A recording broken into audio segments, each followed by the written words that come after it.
Hello everyone, welcome back. आजको यो भिडियोमा म तपाईहरुलाई एमएस एक्सेलमा डेटा फिल्टरको काम कसरी गरिन्छ त्यो चाहिँ देखाउन गइरहेको छु। सो त्यसको लागि हामी फर्मुला स्किप गरेर हामी डेटा ट्याबमा जान्छौं। डेटा ट्याबमा गइसकेपछि फर्मुला स्किप गरेर यो स्किप गरेर यही आउनु पर्छ भन्ने छैन है। अब हामी पेज लेआउटबाट फर्मुला नपढिकन हामी सिधै डेटामा जाँदै छौं। सो डेटामा आइसकेपछि तपाईहरुले यहाँनिर फिल्टर देख्नुहुन्छ है। अब यो भन्दा अगाडिको अब सर्ट हामीले गरिसकेका छौं हैन।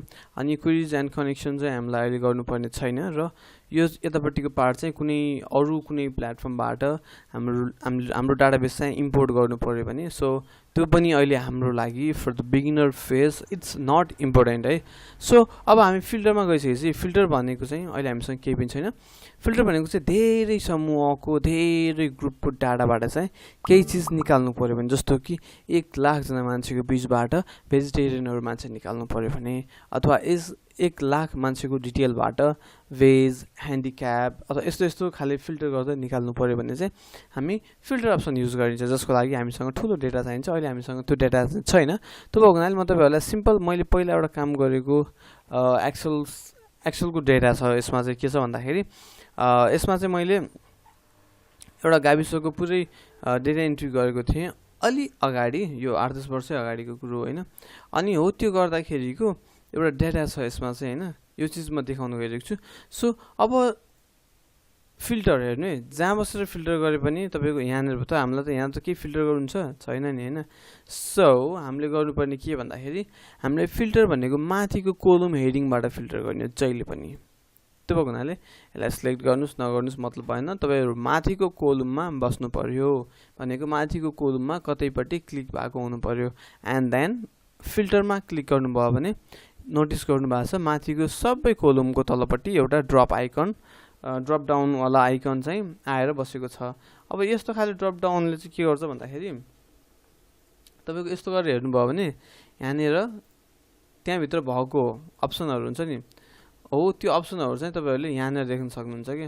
जस्तो कि अब यहाँनिर चाहिँ यो यसको नि अलि ट्रिक हुन्छ है। हेर्नु है, यहाँनिर गर्दाखेरि के छ सबै आछ काउन्टोल हेर्नु है।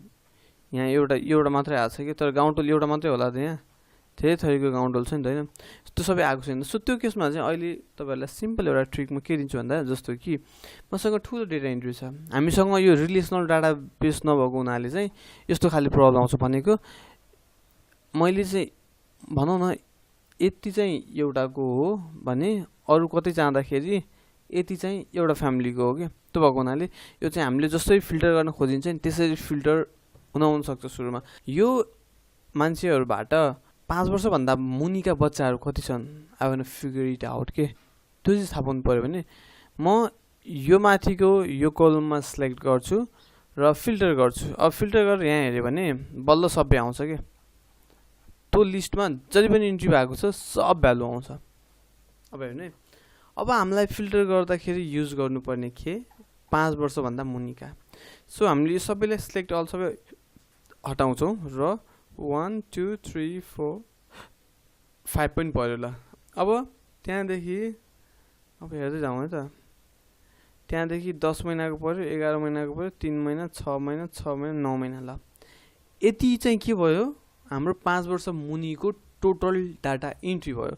अब मैले यसमा ओके गरे भने देख्न सक्नुहुन्छ है, यहाँ जति पनि नाम र उमेर आएको छ नि यो सबै के हो 5 वर्ष भन्दा मुनिका बच्चाहरुको नाम डिटेलहरु हो। यसरी नै तपाईहरुलाई अब यसबाट पनि फेरि महिला र पुरुष अब हेर यो गर्यो भने फेरि के हुन्छ पहिलाको डेटा हट्छ।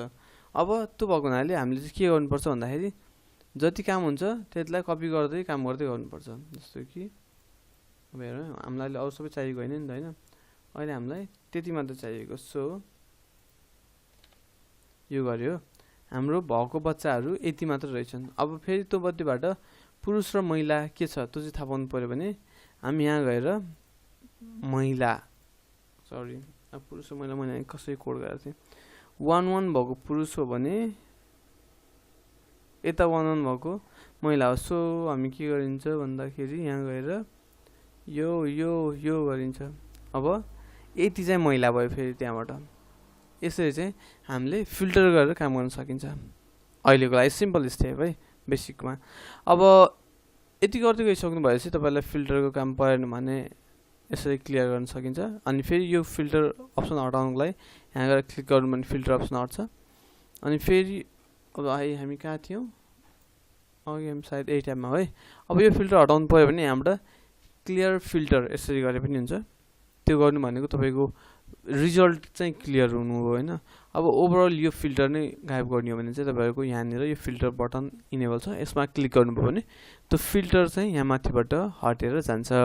सो फिल्टर चाहिँ यति नै हो होइन। यो चाहिँ तपाईँहरूको इम्पोर्टेन्स अनुसार जति चलाउँदै जानुभयो उति नै ह्यान्डी हुँदै जान्छ। So that's it for now, and don't forget to subscribe to my channel. See you next video. Bye bye.